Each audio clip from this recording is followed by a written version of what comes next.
Disciplina Introdução à Economia, conteúdo, estruturas de mercado. Sobre estruturas de mercado, nós vamos falar sobre o mercado em concorrência perfeita, monopólio, oligopólio, concorrência monopolística e estruturas do mercado de fatores. Então, a gente tem aqui o que é estruturas de mercados.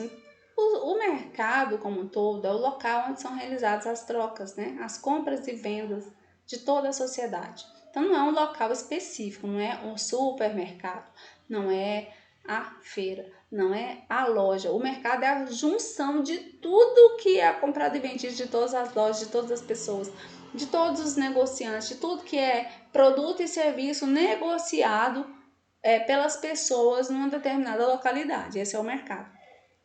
As várias formas ou estruturas de mercado vai depender fundamentalmente de três características. Primeiro, aumento de empresas que compõem esse mercado, o número de empresas que compõem esse mercado, vai dizer se esse mercado é um mercado competitivo ou não, por exemplo.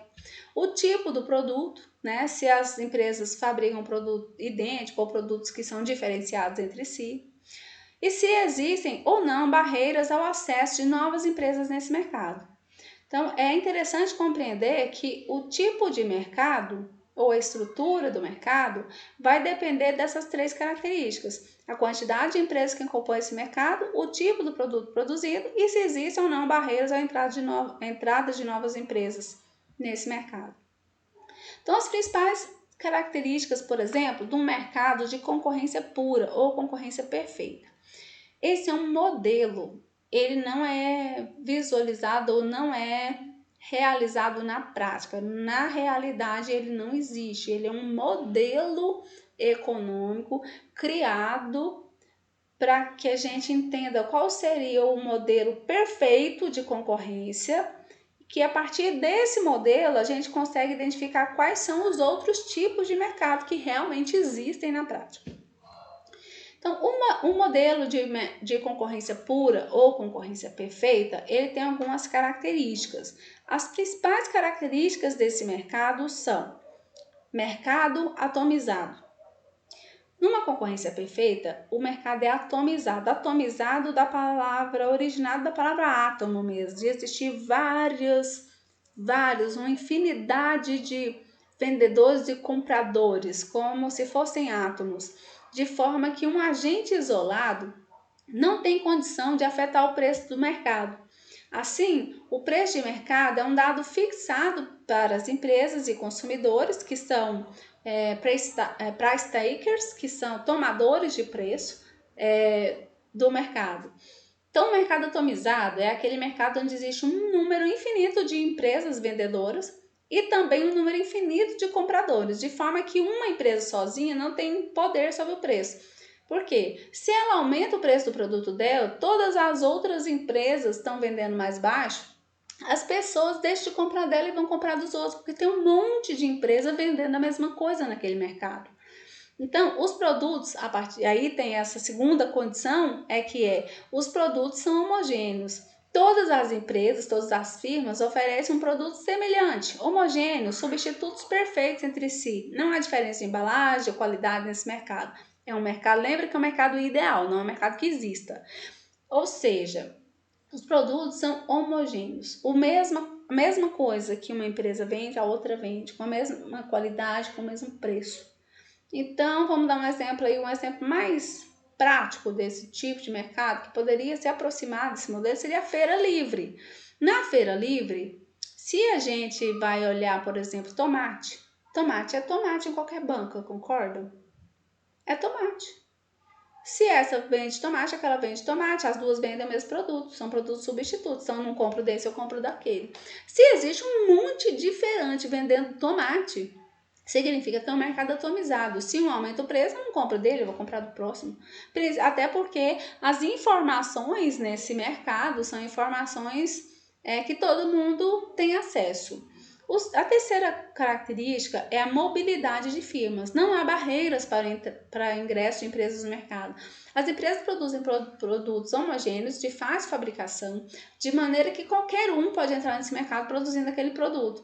O investimento inicial não é tão elevado, é um investimento baixo, então existe uma liberdade para a entrada de qualquer produtor nesse mercado. E também de saída, então não tem uma barreira, né, para o ingresso de empresas no mercado. Mobilidade de firmas nesse caso. A racionalidade. Os empresários sempre maximizam o lucro e os consumidores maximizam satisfação, ou seja, todo mundo age racionalmente. Ou seja, os agentes agem de forma racional, de forma que os empresários vão sempre buscar o máximo lucro e as pessoas vão buscar, os consumidores vão buscar o máximo de satisfação. Então, no mercado, as pessoas são racionais. E existe uma transparência nesse mercado.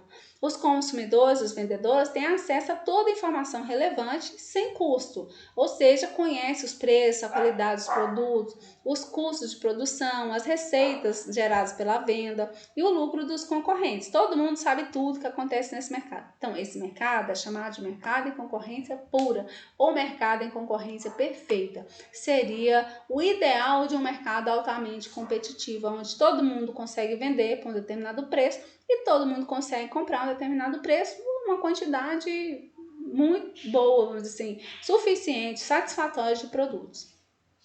Tanto para quem está vendendo quanto para quem está comprando. Então, uma observação. Uma característica do mercado em concorrência perfeita é que, a longo prazo, não existem lucros extras ou extraordinários, onde as receitas superam os custos, mas apenas chamados lucros normais, que representam a remuneração implícita do empresário, seu custo de oportunidade ou que ele ganharia se aplicasse seu capital em outra atividade. Então, não existe lucro extraordinário no mercado em concorrência pura, porque todo mundo acaba ganhando, mas não ganha demais, não ganha extraordinariamente, ganha uma quantidade suficiente para cobrir os custos de oportunidade de investir esse capital numa outra coisa, certo? Então, não há lucros extraordinários no mercado em concorrência pura. Então, considerando essa visão, nós temos o seguinte: na teoria microeconômica, que é baseada na teoria neoclássica ou marginalista, as empresas têm como objetivo a maior maximização dos lucros a curto prazo ou a longo prazo. Então, qual que é o objetivo da empresa? Maximizar o lucro, ter lucro máximo. E o que é lucro? O que significa lucro? Lucro é a diferença entre a receita ou o que eu recebo pelo produto que eu vendi e o quanto eu gastei para produzir esse produto. Então, é a receita menos o custo de produção. Isso é o lucro. O resultado entre o que eu recebi e o que eu gastei, sobrou, é lucro. Faltou, é prejuízo. Então, eu tenho que o lucro é igual receita total menos custo total. O lucro total, o LT é lucro total, RT é receita total de vendas e o CT é custo total de produção. Então, lucro é igual receita menos custo. Então, o produtor deverá escolher o nível de produção para o qual a diferença positiva entre receita e custo seja a maior possível, ou seja, tem que buscar o máximo lucro. E aí nós precisamos de duas definições. A primeira definição é receita marginal, que é o acréscimo da receita total pela venda de uma unidade adicional do produto. E custo marginal, que é o acréscimo do custo total pela produção de uma unidade adicional do produto.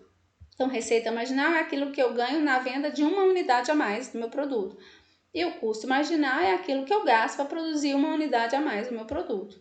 A diferença entre receita marginal e custo marginal vai nos dar, então, o lucro por unidade, ou lucro unitário. A maximização do lucro ocorre em um nível de produção tal que a receita marginal da última unidade produzida seja igual ao custo marginal dessa última unidade produzida, ou seja, a receita marginal é igual ao custo marginal. Nesse ponto, o lucro da empresa é máximo. Então, receita marginal é o que eu recebi por vender uma unidade e custo marginal é o que eu gastei para produzir essa unidade. No momento em que o que eu gastei para produzir é igual ao que eu recebi pela venda do produto, é onde eu tenho lucro máximo. A gente vai entender isso.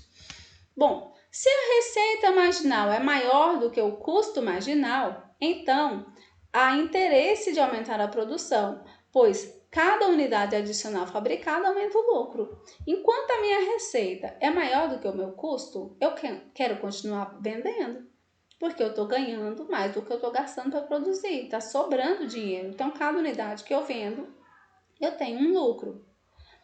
Se a receita marginal é menor do que o custo marginal, então eu não quero produzir. Por quê? Porque a cada unidade adicional eu tenho prejuízo. Em vez de aumentar o lucro, eu faço diminuir a quantidade que eu estou tendo de lucro total. Então não compensa. Quando o custo é maior do que a receita, inviabiliza a minha produção. Quando a receita marginal é igual ao custo marginal, há a maximização do lucro, porque o custo marginal está sendo tá crescente nesse momento. Aliás, sendo o custo marginal crescente. Mas, até o momento em que a minha receita pela última unidade vendida for igual ao meu custo marginal, porque o custo marginal vai aumentando, né, ao longo da produção, quando eu produzir uma unidade que custar, por exemplo, R$5 e o valor de venda dela for R$5, todas as que eu vendi antes teve um custo menor do que R$5, porque o custo antes era menor. Então, antes eu tive lucro. Quando eu cheguei no momento em que a receita marginal é igual ao custo marginal, eu deixei de ter lucro. Mas todas as que eu vendi antes, eu obtive lucro. Então, ali é o ponto máximo de lucratividade da minha empresa. Quando a empresa alcança a receita marginal igual ao custo marginal, ela tem lucro máximo. Acima disso, ela vai ter prejuízo, então ela não produz. Então, nós temos aqui, ó, custos, o preço de mercado, porque o preço é do mercado, no mercado em concorrência perfeita. A empresa sozinha não tem capacidade de estabelecer o preço, porque tem muito concorrente. Se ela aumenta o preço, os outros não aumentam e ela para de vender, porque os consumidores vão vender para comprar de outro. Se ela diminuir o preço, todos os outros sabem que ela diminuiu o preço também, e aí vai todo mundo ganhar menos, então não compensa. Então, o preço é o preço dado pelo mercado, pela interação entre a oferta e a demanda. E aí nós temos aqui o custo marginal, que é um custo que, né, cai no início, depois ele sobe. E aqui nós temos o custo total médio. O que está acontecendo aqui, ó? Quando o meu custo marginal, olha só, que o preço não é igual à receita por unidade, cada unidade que eu vendo por esse preço, então é a minha receita marginal. Nesse momento aqui, ó, todas as vezes que eu vender uma unidade aqui do meu produto, eu vou ter um custo marginal menor do que a minha receita, então compensa produzir. Aqui, o custo marginal é igual à receita marginal, que é igual ao preço. Então, é o ponto de lucro máximo. A partir daí, eu passo a ter custo marginal maior do que receita, então não compensa produzir além disso. Assim, mais do que zero.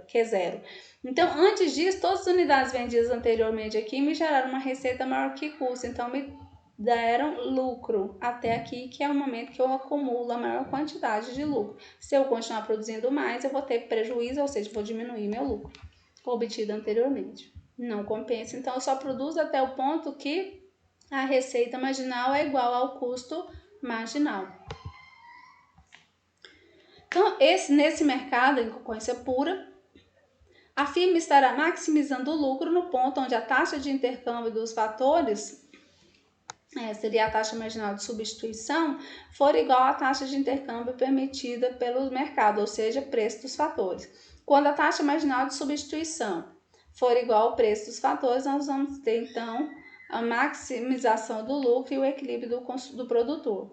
Essa combinação ótima de fatores é, ao mesmo tempo, a que maximiza o lucro, ou seja, que traz lucro máximo, minimizando o custo e maximizando a receita, ou seja, eu tenho receita máxima e custo mínimo, e aí é o ponto onde o lucro é maior. Tá? Mas esse é um mercado de concorrência pura, onde existe um monte de empresas vendendo e um monte de pessoas comprando, e o produto é homogêneo e todo mundo consegue comprar o mesmo produto em qualquer empresa. Mas na economia, geralmente, os mercados não são perfeitos.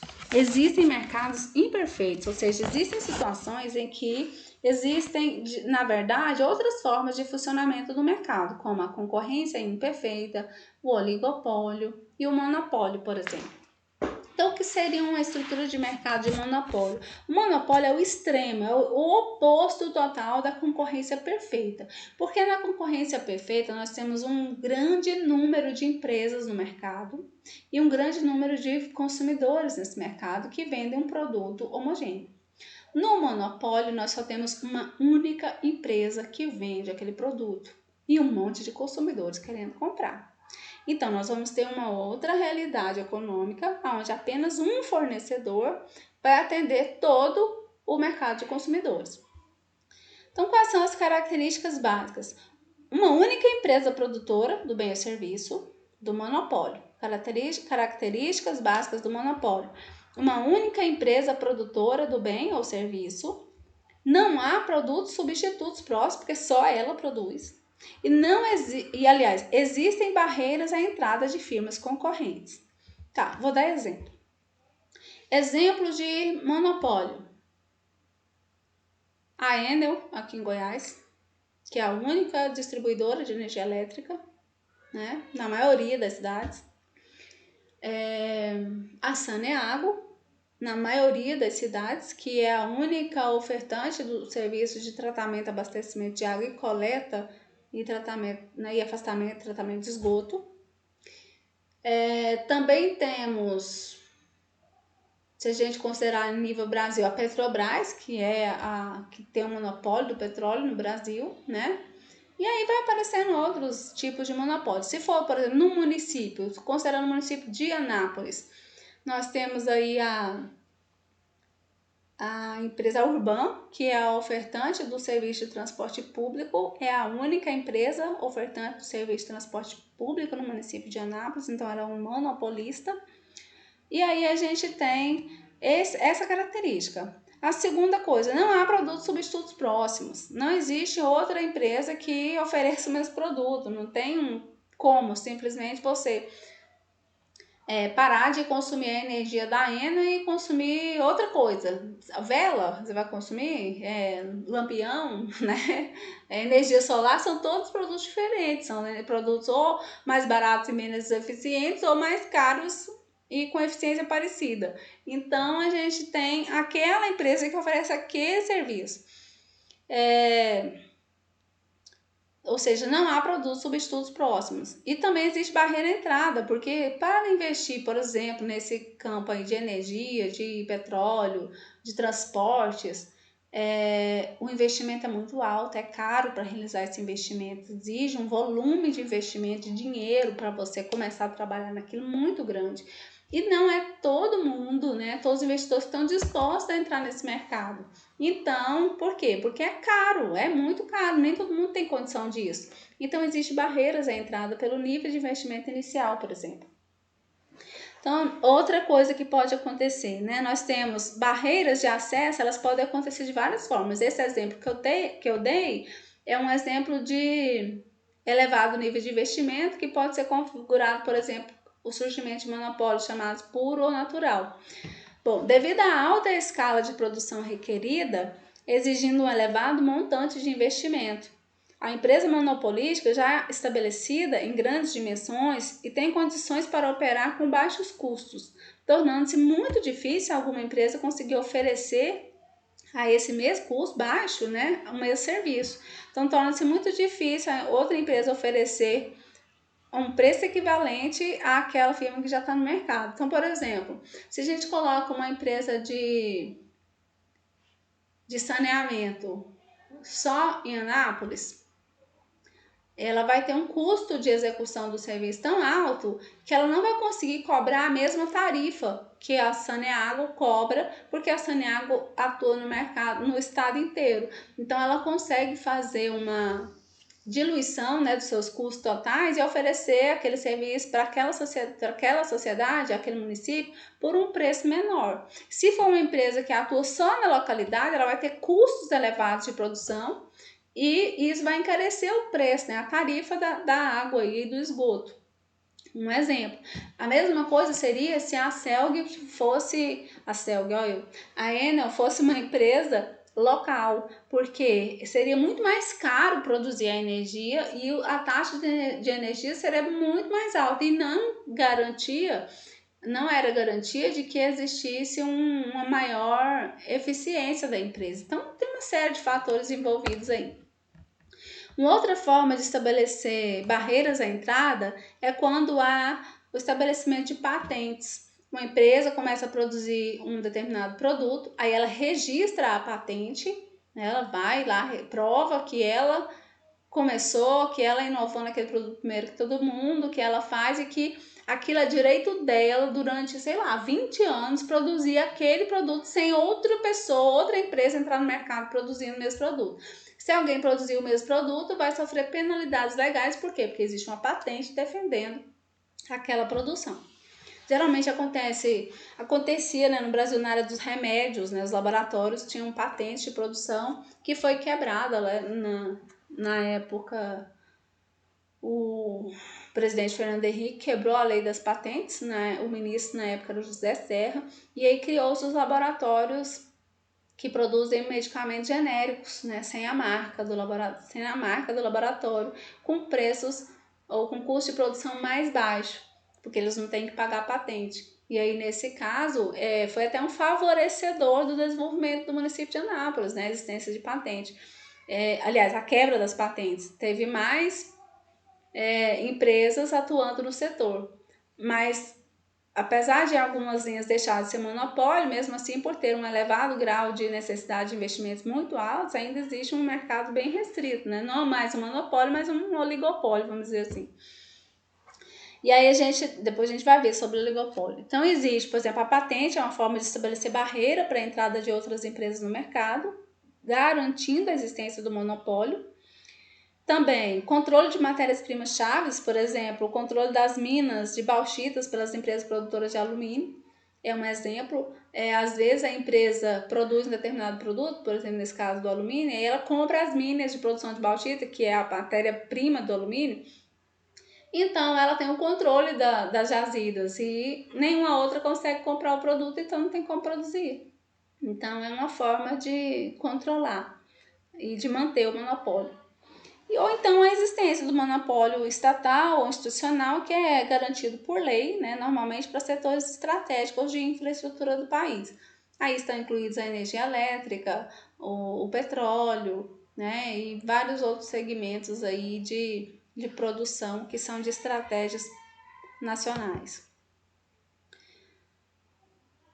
Diferente da concorrência perfeita, como existem barreiras à entrada de novas empresas, os lucros são extraordinários, tanto no curto quanto no longo prazo. Porém, como na concorrência perfeita, o ponto de equilíbrio monopolista ocorre quando a receita marginal é igual ao custo marginal, é a mesma coisa. Só que nesse caso, a empresa tem condição de estabelecer o preço de mercado. Então, quando ela estabelece o preço de mercado, ela pode estabelecer um preço alto. Por que ela pode estabelecer um preço alto? Porque ela é a única que vende o produto. Então, geralmente, o produto dela tem um preço mais caro do que o preço de mercado, se fosse um mercado em concorrência. Então, nesse caso, as empresas monopolistas, elas estabelecem um preço de mercado maior, né? Mas elas produzem também nesse nível, elas produzem até o momento em que a sua receita marginal se iguala ao seu custo marginal, porque é nesse ponto onde o lucro da empresa é maximizado. Então, quais são as principais características do mercado monopolista? Só existe uma empresa vendendo o produto, ela estabelece o preço, existem barreiras de entrada, que pode ser através do monopólio puro ou natural, da existência de patentes, do controle de matérias-primas específicas ou estabelecidos por lei, né, devido a alguma necessidade do governo ou de estratégia do país. Aí a gente passa para uma outra estrutura, que é mais intermediária, que seria a estrutura de mercado de concorrência monopolística. Então, no mercado em concorrência monopolística, existem algumas características, como existência de muitas empresas produzindo um dado bem e serviço, que parece uma característica da concorrência perfeita, né? Muitas empresas ofertando bem o serviço. Só que cada empresa produz um produto diferenciado, mas que possui substitutos próximos. E cada uma delas tem um certo poder sobre o preço, dado que os produtos são diferenciados e o consumidor tem a opção de escolha de acordo com sua preferência. Então, no mercado em concorrência monopolística, deixa eu dar um exemplo aqui mais claro. O mercado de roupas. Não existe um monte de empresa que fabrica roupa? O que é a diferença? A diferença está na marca, no investimento no marketing que a empresa faz, no estabelecimento, se aquela roupa é uma marca de luxo, o modelo, o tecido utilizado, que estilista que fez. Então, tudo isso vai entrar como diferencial. Então, os produtos são diferenciados. Porém, tem substitutos próximos. Então, eu não compro dessa marca, mas eu compro daquela marca. O que vai fazer é que, dependendo do trabalho dessa empresa com o consumidor, ele vai concordar em pagar um preço mais caro para ter um produto daquela marca, uma roupa daquela marca. E aí, nesse caso, não existem barreiras à entrada de firmas. A longo prazo, é uma tendência apenas para lucros normais. Não haverão lucros extraordinários, as empresas terão lucros normais. Como em concorrência perfeita, né? Ou seja, os lucros extraordinários a curto prazo atraem novas empresas, certo? Então, no curto prazo, a empresa começa a vender e vender num preço bom, atrai novas empresas. Como entra novas empresas, aumenta a oferta do produto. Se aumenta a oferta do produto, aí os preços começam a baixar, até chegar num ponto em que vão existir lucros normais, quando então para de entrar novos concorrentes nesse mercado. Então, esse mercado é um chamado mercado em concorrência monopolística. Um outro tipo de mercado existente é o mercado chamado de oligopólio. Então, o oligopólio ele tem duas formas, oligopólio concentrado e oligopólio competitivo.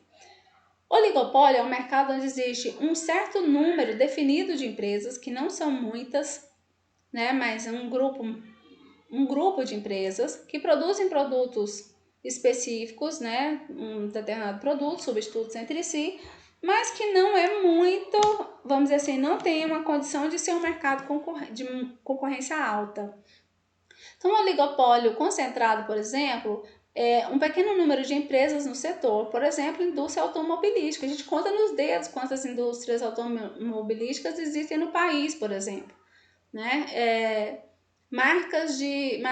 Bandeiras de postos de combustíveis, também são poucas as bandeiras, a gente consegue definir um número, são várias, mas não são muitas.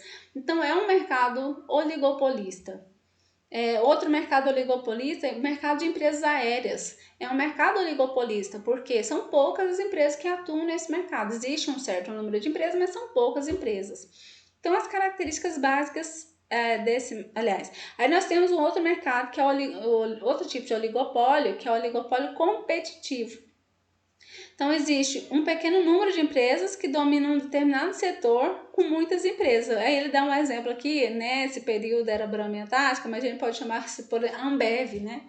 A Ambev, ela domina um mercado que existem outras empresas produtoras aí, vamos dizer assim. Então, a Coca-Cola, ela faz parte de um oligopólio competitivo, ela domina a empresa, ela domina o mercado, onde existe uma série de outras empresas que produzem refrigerantes e sucos também, né?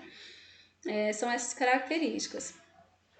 Características básicas. Devido à existência de empresas dominantes, elas têm o poder de fixar os preços de venda do jeito que elas querem, nos seus termos, defrontando-se normalmente com demandas relativamente inelásticas, ou seja, as pessoas compram o produto de qualquer jeito, independente do preço, em que os consumidores têm baixo poder de reação a alterações de preço dos produtos. Quando aumenta de preço, as pessoas continuam comprando.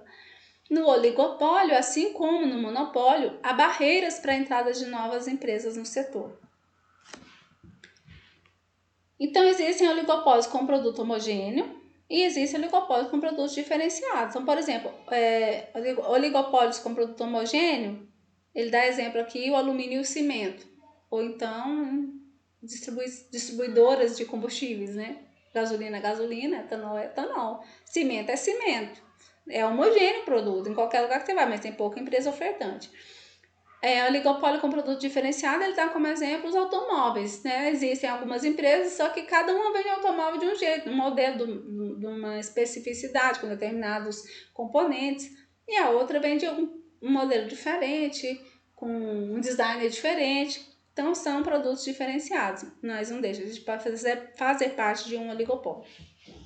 A longo prazo, os lucros extraordinários permanecem no oligopólio, porque existem barreiras à entrada de novas empresas que vão persistir, porque o investimento é alto para investir nesse mercado.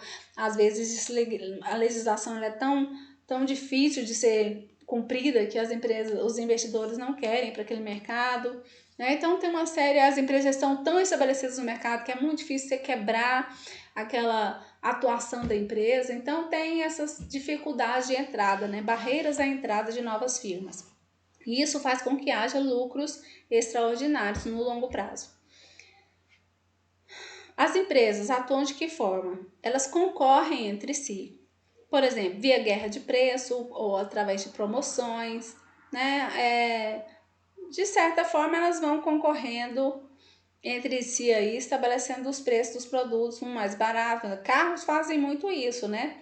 Estabelecer promoção aí dos veículos para atrair maior número de consumidores. A outra forma que não é a melhor para o consumidor, que é a formação de cartéis ou chamados trusts ou conluios, né?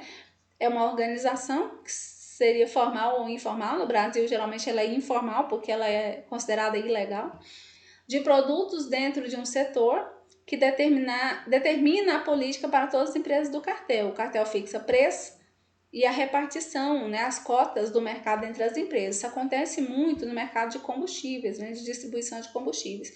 Geralmente pode observar que os postos eles cobram mais ou menos o mesmo preço pelo valor da gasolina, né? E não tem uma quantidade assim tão grande de postos e eles acabam entrando em acordos, né? Aqui em Goiás, geralmente em Goiânia, tem fiscalização direta que identifica a formação de cartéis, por exemplo, das distribuições de combustíveis, né, dos postos. É uma coisa meio frequente, é uma das formas de atuação das empresas ali no formato de oligopólio. Não existe um modelo geral de oligopólio, pois eles são muito diferentes entre si. O modelo mais tradicional parte da maximização dos lucros, neste caso, exatamente da forma que opera o monopólio e a concorrência perfeita. Produz-se até a maximização do lucro, é onde a receita marginal é igual ao custo marginal. E também tem um outro modelo, que é o modelo chamado de modelo markup. O markup é quando eles fazem uma continha, né? Que a receita de venda menos o custo direto de produção vai dar ali a margem de lucro da empresa. Nesse caso, o preço é calculado, é igual ao M, né? Que é o do markup, a taxa percentual do markup, multiplica 1 mais C, que é o preço, o custo unitário direto ou variável de venda. Essa formulazinha aí é a forma do markup, que é a forma de estabelecimento do preço do produto e geralmente ele é utilizada pelas empresas oligopolistas. Aí uma outra forma que a gente tem de estrutura de mercado é analisar como esse mercado lida, né, com a sua realidade, como os jogadores, na verdade as empresas, elas se estabelecem no mercado, como que elas estabelecem as regras do jogo, como que elas atuam no mercado para formar a sua situação no mercado, estabelecendo preço, alcançando consumidores, né, ampliação de consumidores, aumentando seus lucros. É utilizada para análise disso, é muito utilizada a base teórica da teoria dos jogos, que é bem a ideia da descrição de um jogo mesmo, né? Onde os jogadores não têm todas as informações, tem que decidir como jogar e estabelecer quem vai ser mais beneficiado. Então, nós temos aqui os jogadores, que é quem está envolvido no mercado, as regras, que é quem joga, quando joga, o que ele sabe quando joga, o que ele pode fazer, os resultados para cada conjunto de ação possível, né? Qual é o resultado do jogo? Então, por exemplo, se a empresa resolve baixar o preço do produto, qual é o resultado disso? Ela vai conseguir mais consumidores?